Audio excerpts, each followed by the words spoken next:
Ana sa 17 ka mga radio station sa Region 10 nga nag-operate bisan walay mga permit ang gipasiradaan sa NTC Region 10.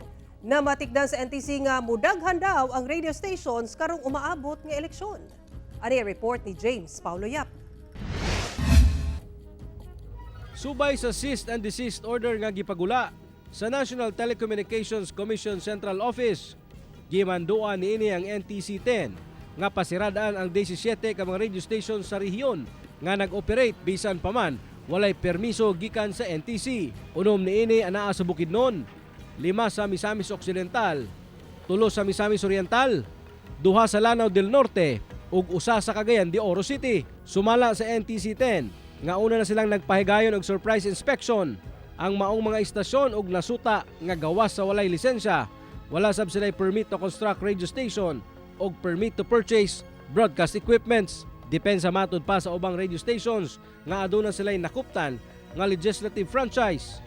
Apan pagpasabot sa NTC, Giving a franchise issued by the Congress, dili pa siya sufficient to secure an authority. Kaya nakabutang man Section 3 dito nga the franchisee shall secure the necessary permits and authority from the National Telecommunications Commission. sa karon gikustudiya na sa NTC 10 tanang broadcast equipment sa mga illegal nga radio station nga ilang gipasiradan.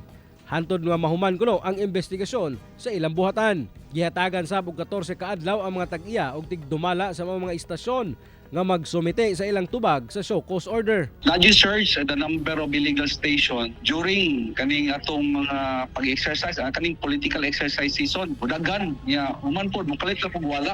Dugang pa sa NTC nga daghan pang radio station sa rehiyon ang ilang padadaan og show cause order og cease and desist operation tungod gihapon sa susamang kalapasan. Kauban si Roland Cañas, James Paulo Yap, One Mindanao.